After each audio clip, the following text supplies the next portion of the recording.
The elite performers look at time and use time completely differently than the people who perform at an average level. We're gonna set you free so you can start hitting your goals a lot faster.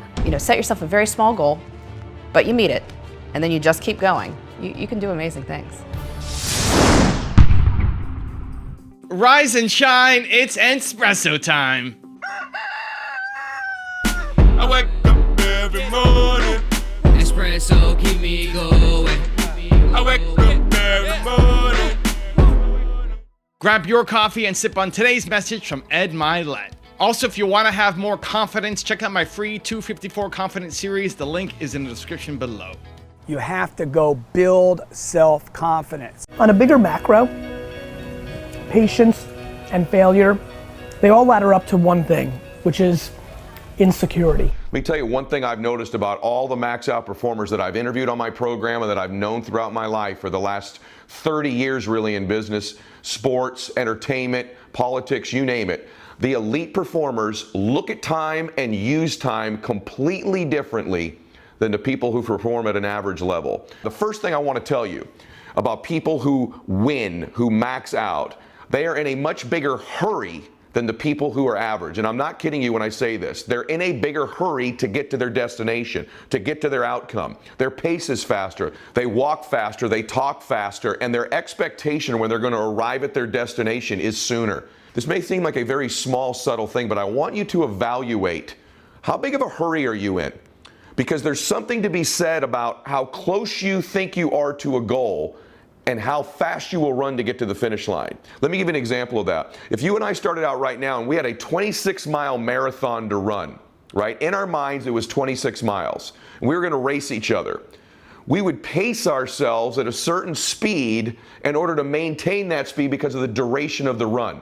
So if it was a marathon, we'd jog, wouldn't we, pretty slowly. You certainly wouldn't sprint 26 miles. And so because the destination, because the finish line is so far away, our pace or our hurry is limited based on how far away we think we are or when we'll arrive there. But if you and I were to run a 100-yard dash, would the pace be the same? Because the finish line is so much closer, we'd run full speed from the minute we took off, wouldn't we? Because of the proximity of how close the finish line is.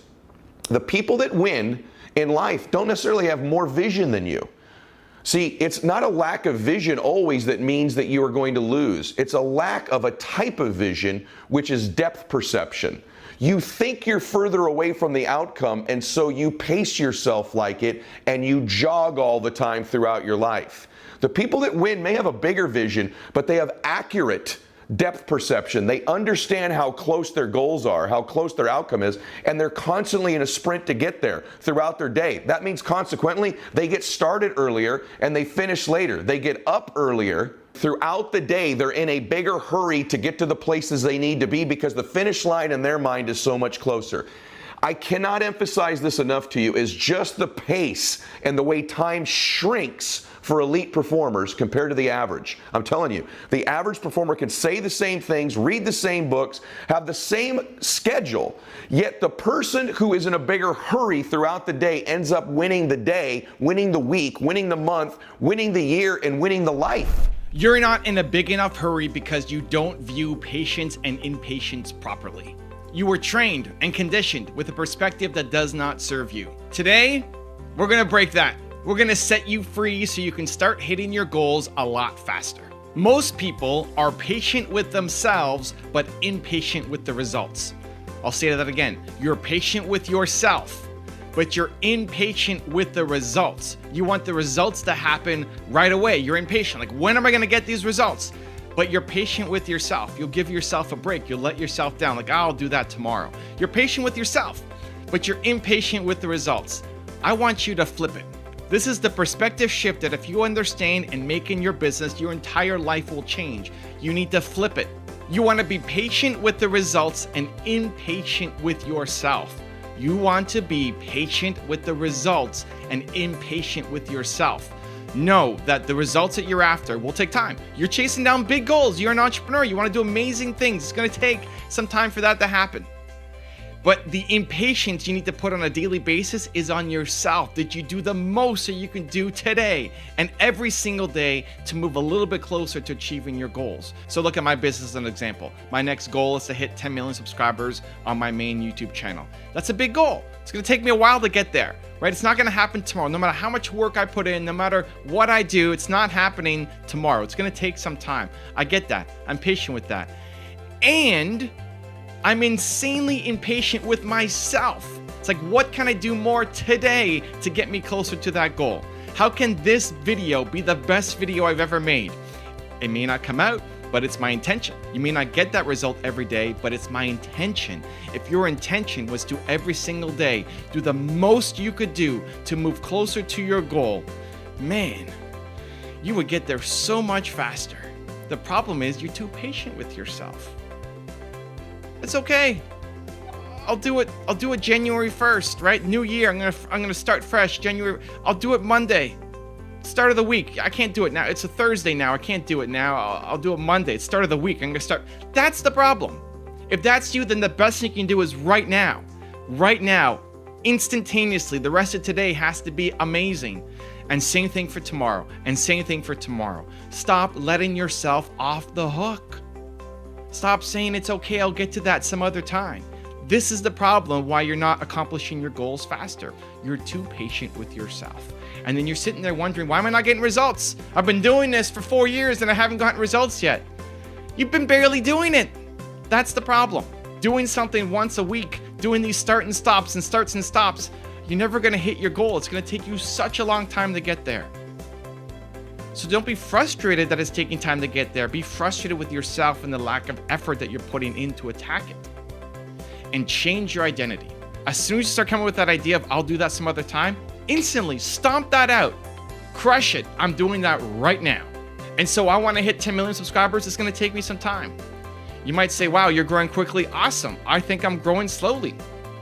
Right? I want to go faster. I want today to be the best day ever. I need to make this video better. I need to make my thumbnails better. I need to make my team better. I need to make the editing better. It's a constant push every single day to do the most that you possibly can to get closer to accomplishing that goal. I want you to flip it. Be patient with the results. They will come. And impatient with yourself.